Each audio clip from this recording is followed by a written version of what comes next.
But the beautiful thing about the all in all, like love, see, love can't impress its way, it can't force its way.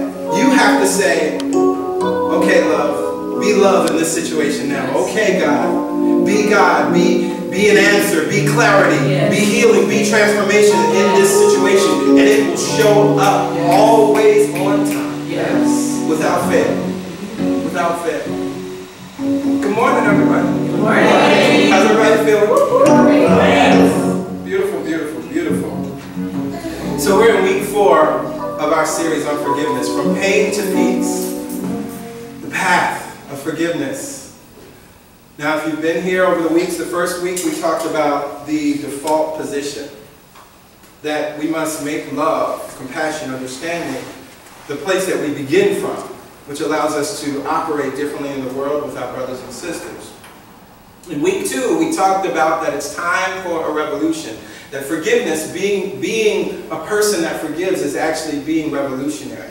It's a radical revolutionary act, and we need that here on the earth more than ever before. Last week, Pastor Yolanda brought us a powerful message, the courage to be free. And she spoke about this idea that through willingness and release and service and recognizing our unlimited nature, our unlimitedness, that then we can move forward in forgiveness and be free. And so we're in week 4 of this 5-week journey. And I'm sure that we've all been going through our process in different ways as we're dealing with forgiveness and understanding forgiveness from a different way. As we talked about, A Course in Miracles brings this idea of forgiveness that's a little different than what we may have thought. And so we're going to keep moving forward. I was thinking, as we were preparing this series, I was thinking about the idea of the fall.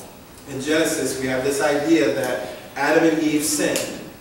And then that created the calamity of our life. And so there was this one fall, and because of that fall, we're all doomed to go to hell, and we're unforgiven and sinful.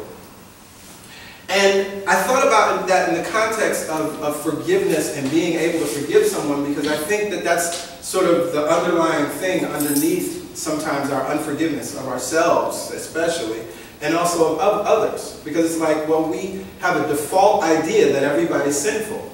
Right? And so I have to carry out this idea of, as God is punishing the world, I must carry out this idea of punishing other people when they do wrong.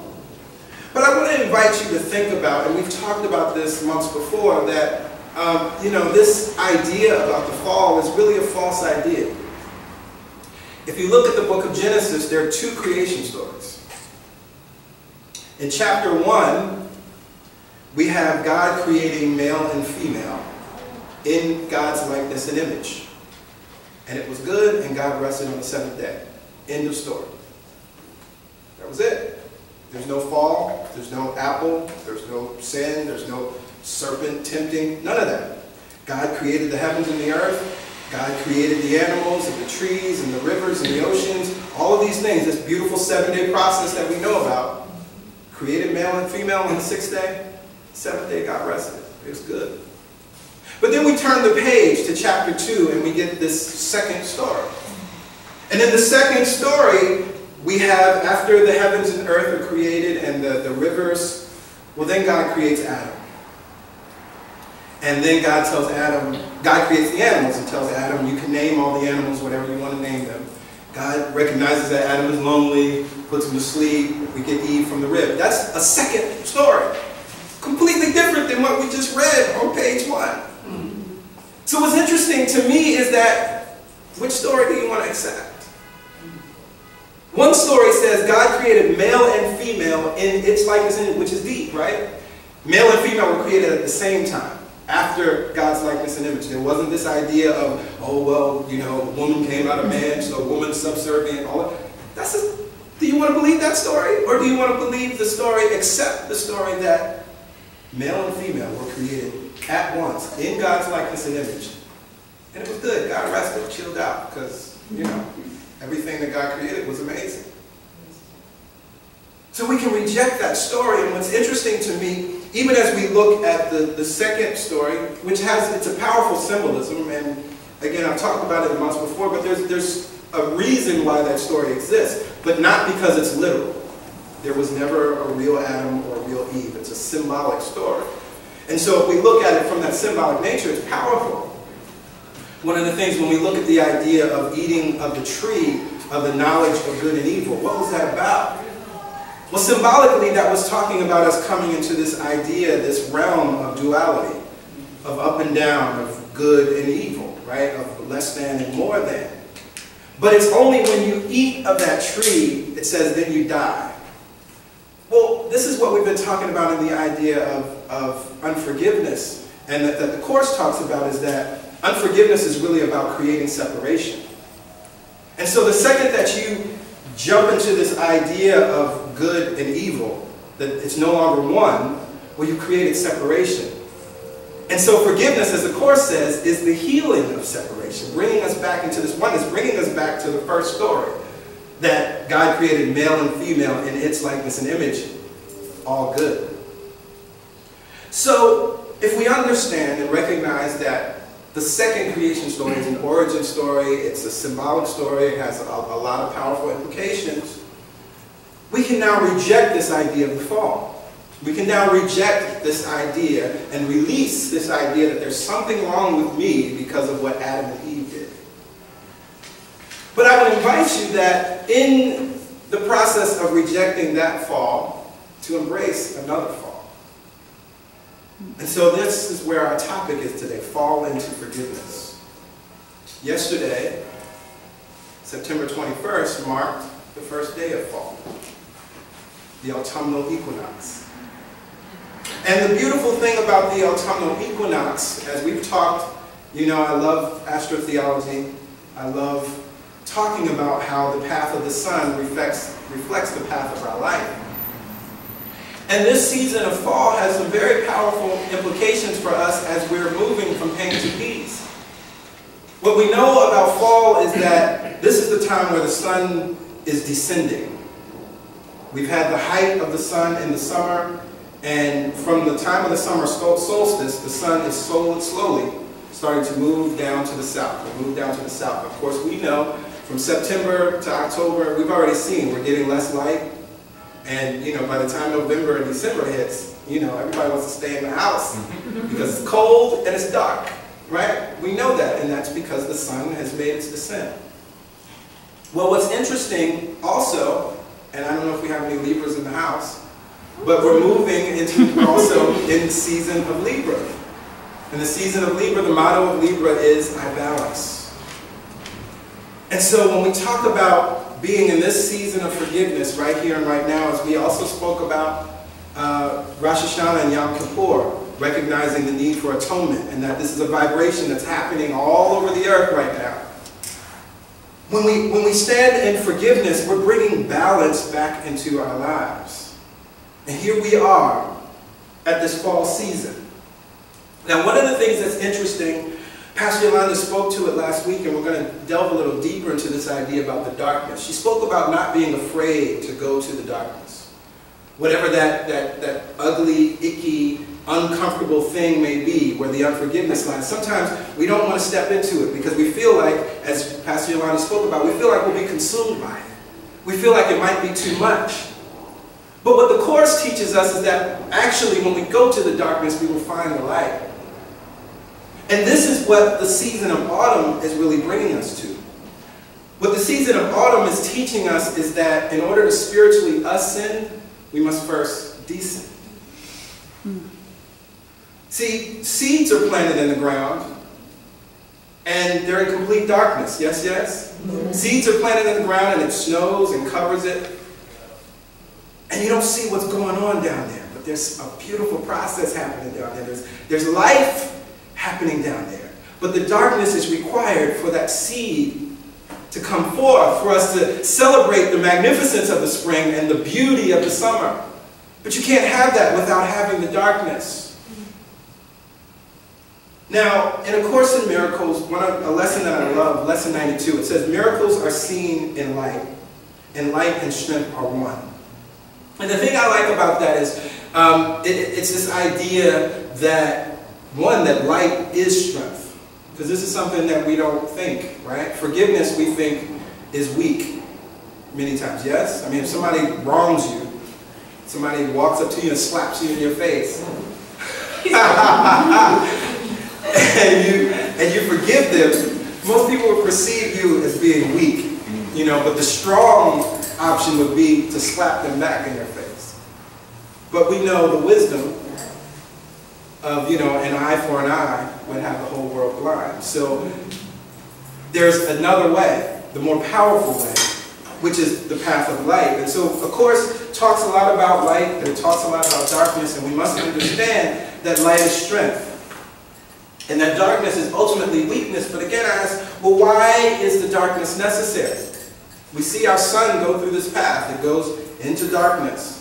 It takes us through darkness. And then we come back into the glory of spring. I preached a message on Easter Sunday, all things rise again. That's what's beautiful about it.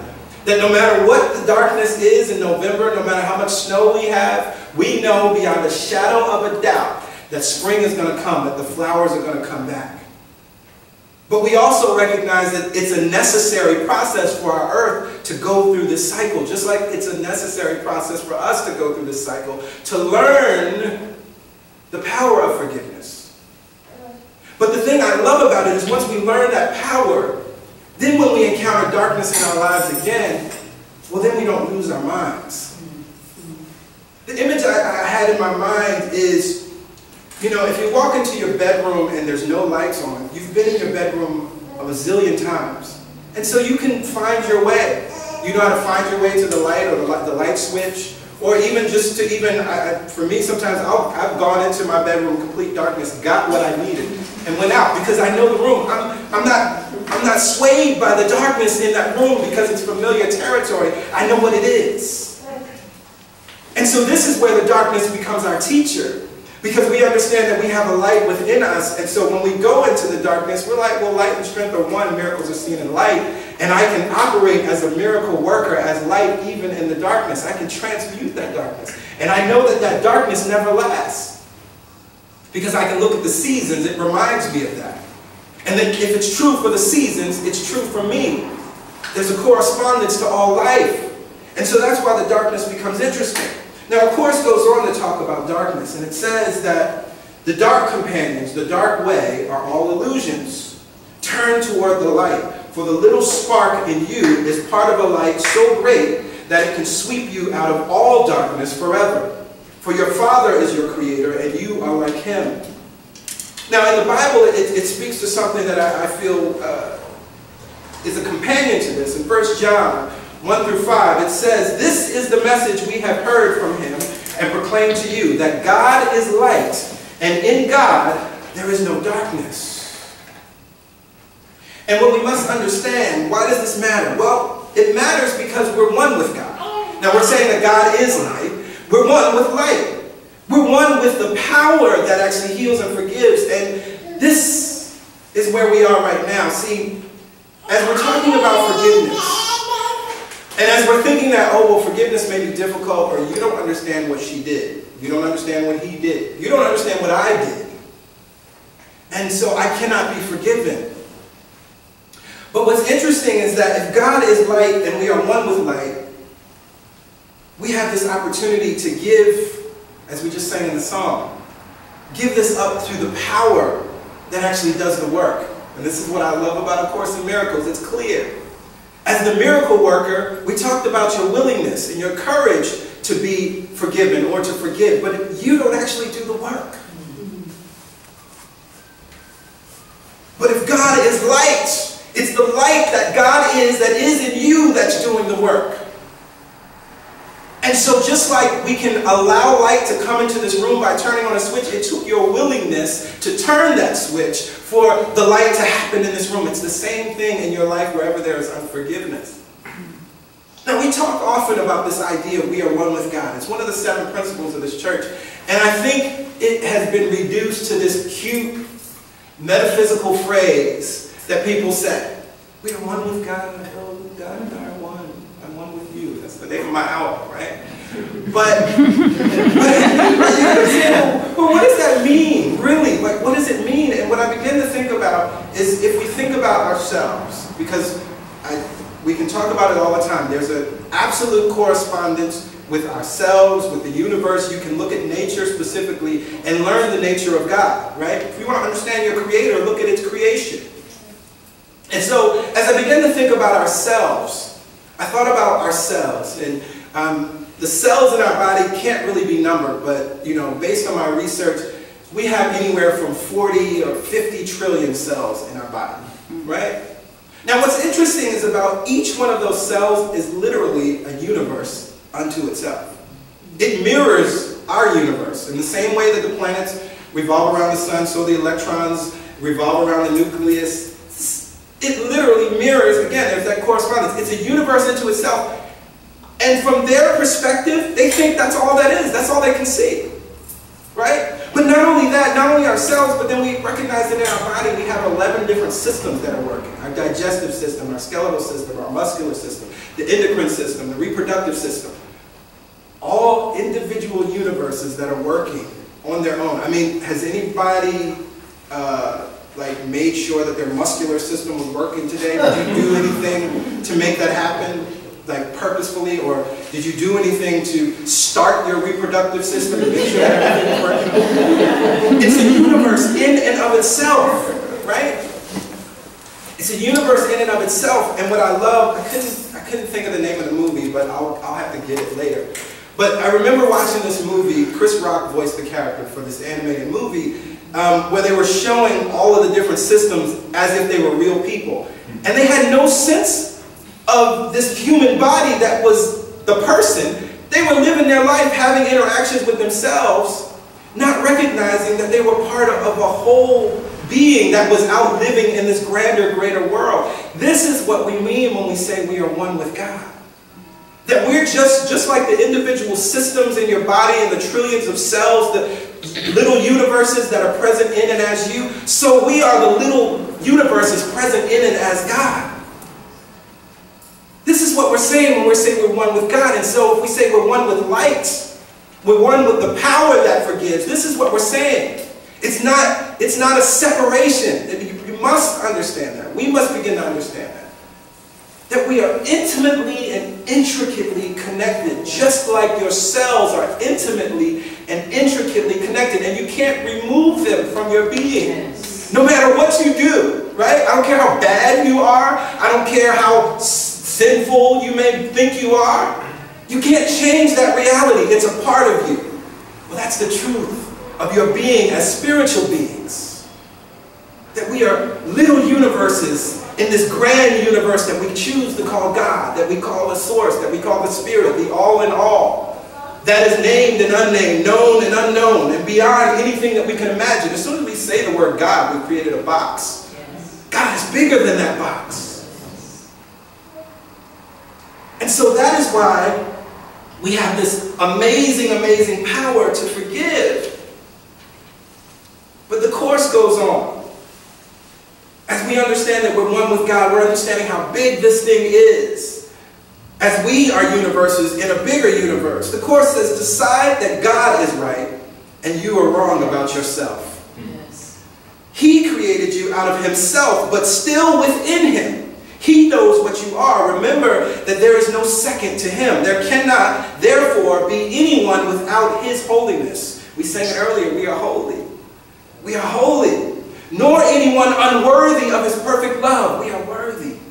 And everybody's included in that. But it goes on. Do you not think the world needs peace as much as you do? Do you not want to give it to the world as much as you want to receive it? For unless you do, you will not receive it. If you will to have it of me, you must give it. See, that love, that peace, that joy that we want, that comes from forgiveness. In order to experience in our lives, we must give it. As you give, you shall receive. See, it's not just about money. We love to use that all the time about money. As you give forgiveness, so you shall receive forgiveness. As you give unconditional love, so you shall receive unconditional love. As you give understanding and compassion, so you shall receive understanding and compassion. And then the course goes on. Healing is the way in which the separation is overcome. Separation is overcome by union. cannot be overcome by separating. See, again, that's that thing. When we're mad at somebody, when somebody did us wrong, we immediately separate from them. But we're the trillions of cells in this grand body called God. You can't separate from it. But the problem is, imagine, again, if we're all in this one thing together and we're trying to separate, well, now you're creating pain. Now you're creating confusion. Now you're creating discord because you're trying to escape from something that you can't escape from. We're one. And as soon as you recognize that, well, then you can heal. As soon as you recognize that, the pain subsides. As soon as you recognize that, peace shows up. But again, a peace that's beyond your understanding. Which is the thing I love about forgiveness. Oh my God, I was going to wait and share this next week, but I want to talk a little bit about it now. I remember standing in huge unforgiveness after my ex-wife and I separated. And, you know, I stood in this place of feeling that I was right and she was wrong, of course, which is what we do, right? Mm-hmm. And I created a lot of pain in my life. Created a lot of pain. And I got to a point where I knew something had to change. And it was, at the time I was at Sacred Center and we did the 4 T's class. And I went into that class, it's a prosperity class, and I said, you know, I want money. I want, you know, my career to shift as a musician. You know, I knew all the things that I wanted. And what became clear to me in that moment when it was time for us to declare what our prayers would be for the 90 days, that there was a lot of pain and unforgiveness. Just, I was swimming in it, right? And I recognized that, Greg, all these things you say you want, you can't get until you deal with this thing that's standing, blocking you from the blessings, blocking you from the things that you can have, yes. And I began to pray a prayer. God teaches me to love Erica as I love Malcolm, our daughter. Using the love, the mutual love of our children. Created in love, created in joy, created in beauty. To love her. And I prayed that prayer for 90 days. It wasn't easy in the beginning. I actually would not utter her name. So now I have to pray every morning and speak her name in prayer. It's heavy. It's heavy. And I can say that, of course, it got easier as the months went on, as the days went on, as the mornings went on. And what began to happen, of course, my relationship with this source that I'm in and connected to began to grow in a deeper way. And music began to come. And I found myself singing songs. Songs that would later become the songs for my album. And after the process was over, after the 90 days were over, and I felt like, wow, life is good. My life had opened up, and I was working on my album, and things were changing, and my income changed. All of these things happened as I stood in this place of forgiveness. Randomly one night, about 10 o'clock at night, my phone rings, and it's Erica. She calls me, crying. She says, I just want to ask for your forgiveness. She said, you know, there's so much that has happened, and, you know, I just want you to please just forgive me.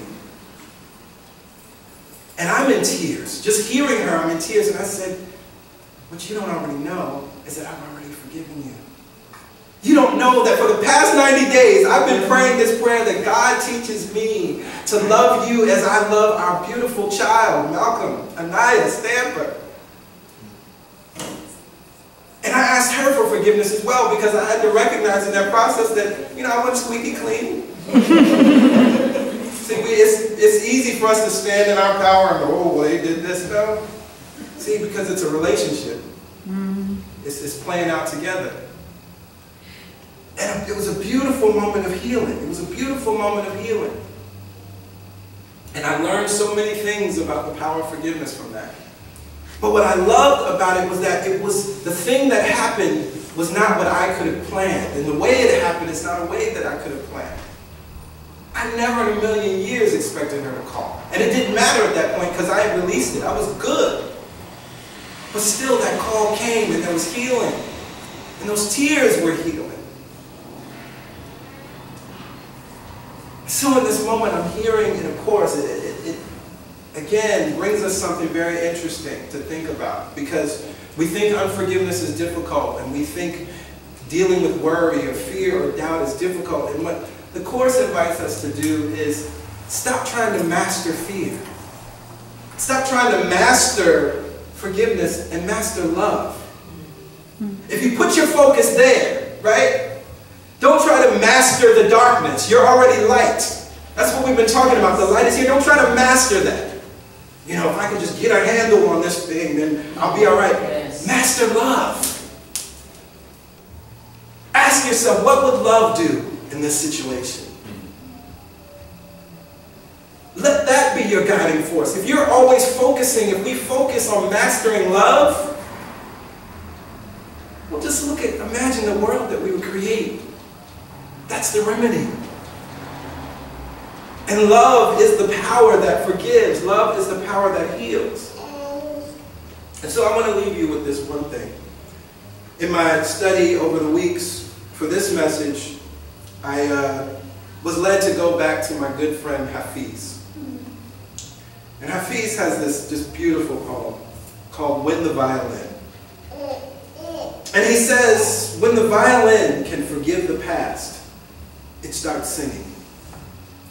When the violin can stop worrying about the future, you will become such a drunk nuisance that God will lean down and start combing you into his hair. And when the violin can forgive every wound caused by others, the heart starts singing. Now, I love that image. When I read it, I thought about the fact that the violin is the perfect instrument to talk about it. Because if you think about a violin is one of those instruments that can usher in sadness, melancholy, romance. A violin, we can have that weepy violin sound, and it's like, oh, everything's so sad. But at the same time, a fiddle at the hoedown is joy.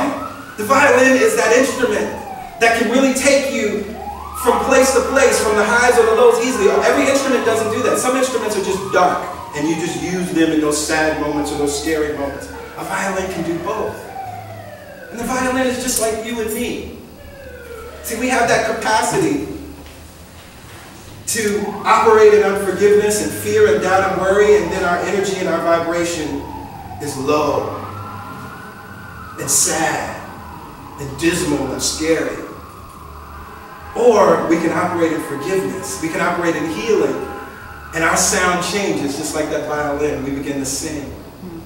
And I love the image. He says that when you get rid of projecting into the future, then God combs you into his hair. Because what you're doing at that point, you're remembering that you're one.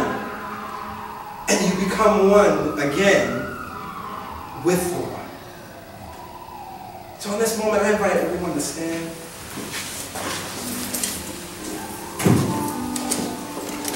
Just take a breath.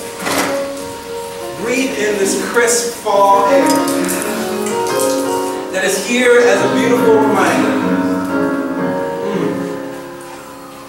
that there is a cycle, that we go into the darkness, but the darkness is always leading us to the light. We know in truth that the sun always rises again. That while it may be in the south, it may be further away from us right now, it is coming again, and the flowers will bloom. And we will experience the bliss and the peace and joy of the spring and the summer. And as we know that cycle is true, well, we can take that into our lives here and now, recognizing that wherever there is darkness in our life, wherever there is unforgiveness in our life, we can take our lights. We can take the light of God that is in us and all around us, that we are intimately and intricately connected to, and wash away the darkness. Mother, Father God, I am so grateful and thankful for the lights that are in this room and within the sound of my voice. I am so grateful for the bright, beaming, brilliant, dazzling lights that all of these souls represent. I am grateful for their lights because I know that as they continue to shine their lights in forgiveness, as they continue to shine their lights in love, as they continue to shine their lights in peace, as they continue to shine their lights in truth, we will illuminate this world together and create the world that we long for. We will create a world where there's no longer talk about bombs, where there's no longer talk about war, where there is no longer talk about what he did, there is no longer talk about what she did. We will create a world that we truly understand that we are holy and we live from our holiness. We will create a world that we understand that we are beauty and we are beautiful and we will live out of that beauty. We will create a world where we understand that we are worthy and we will live from that worthiness, not just within ourselves, but knowing and seeing that for our brothers and sisters and reminding them that they are worthy of a life that is amazing, that they are worthy of a life that is brilliant, that they are worthy of a life that is bigger than anything they've ever imagined, because that is what you desire for us.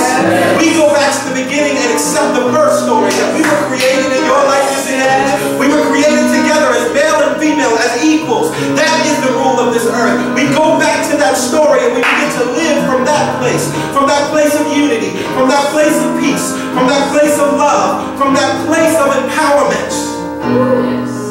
And as we do that, God, oh, what a world, what a world, what a world, what a world we shall enjoy together.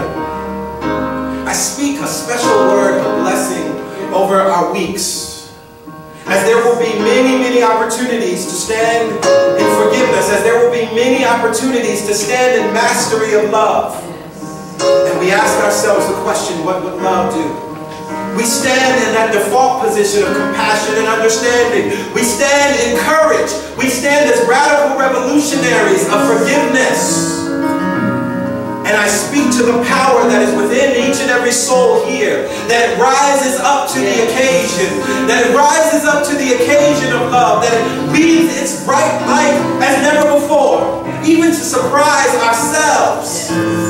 But it is simply an opportunity to see just how big, bold, and amazing you are within us.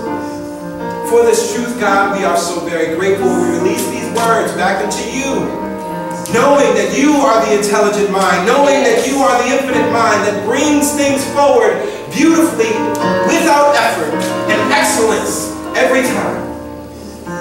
And together we say, amen.